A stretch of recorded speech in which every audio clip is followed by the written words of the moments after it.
Bien, entonces como seguimos en este curso, el lenguaje máquina se considera, como ya vimos, un lenguaje de programación de bajo nivel. Fíjate como low level programming language.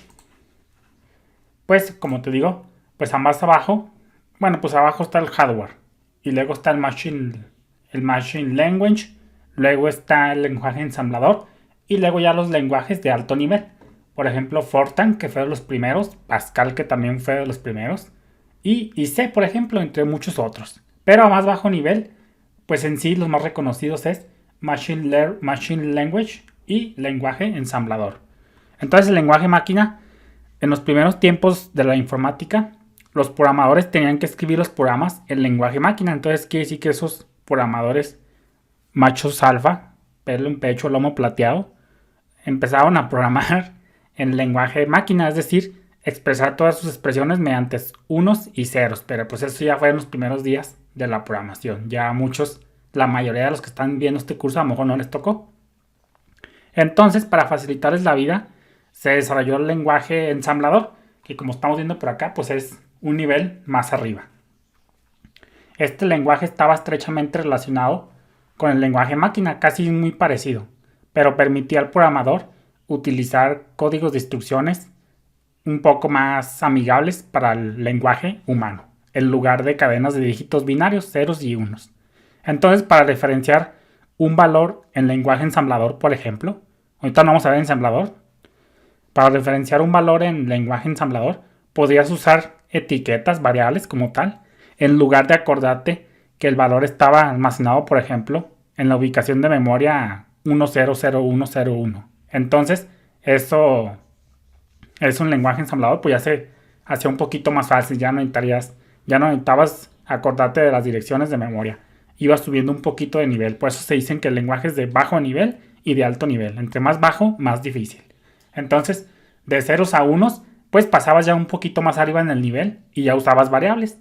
Y pues entonces así, hasta llegar a algo más entendible. Obviamente los lenguajes de programación tampoco van a ser magia, no que es que hagan todo por ti, pero sí se hace más amigable para un lenguaje humano.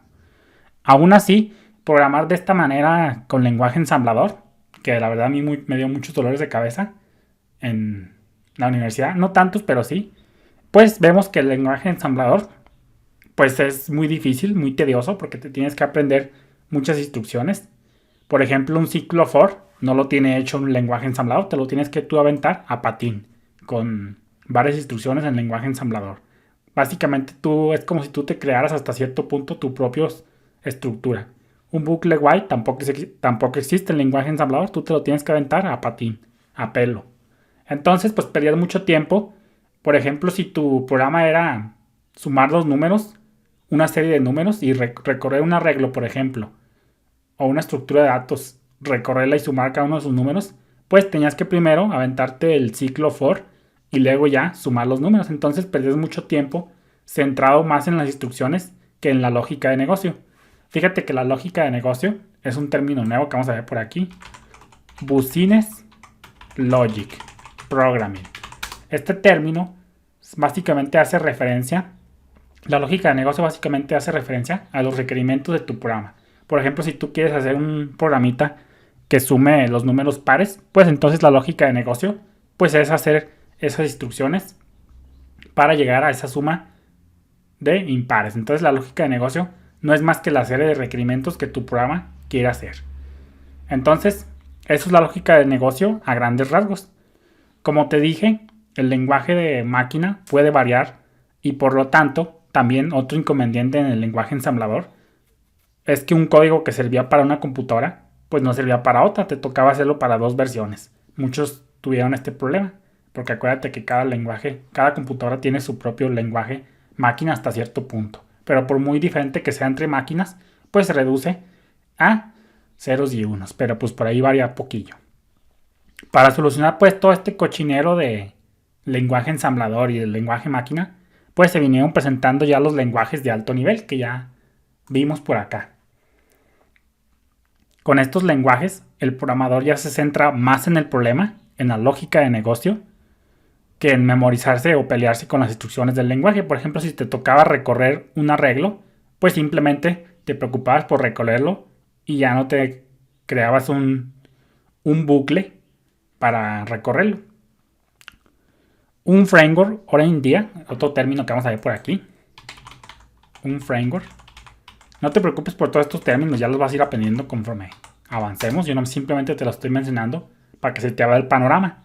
Entonces, pues un framework, pues es una estructura, es como un lenguaje de programación creado por una comunidad de desarrolladores, hacia grandes rasgos, que su traducción en español pues es un marco de trabajo. Es decir, que si tú te ajustas a ciertas reglas que ese framework te dice y a esas buenas prácticas que el framework te dice, pues puedes obtener algo ya hecho. Por ejemplo, para retornar una vista HTML, pues si tú sigues la sintaxis que te dice el framework, las buenas prácticas que te dice el framework, pues puedes llegar a esa vista sin hacer tanta talacha como decimos acá en México. Ya nomás tú te centras en imprimir el contenido, ya no te preocupas por imprimir lo que quieras. El contenido simplemente sigue las buenas prácticas y ya el contenido, por ejemplo, se visualiza.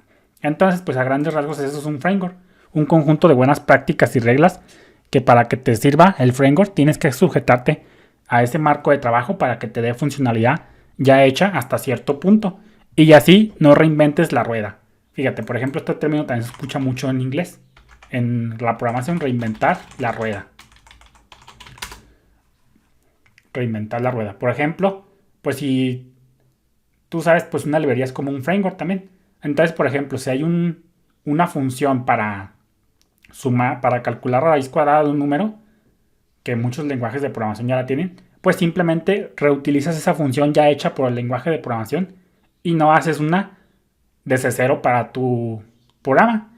Entonces, a eso se refiere no reinventar la rueda, que por ejemplo, pues, otro ejemplo, por ejemplo, si hay métodos para eliminar un elemento de un arreglo, pues utilizas esa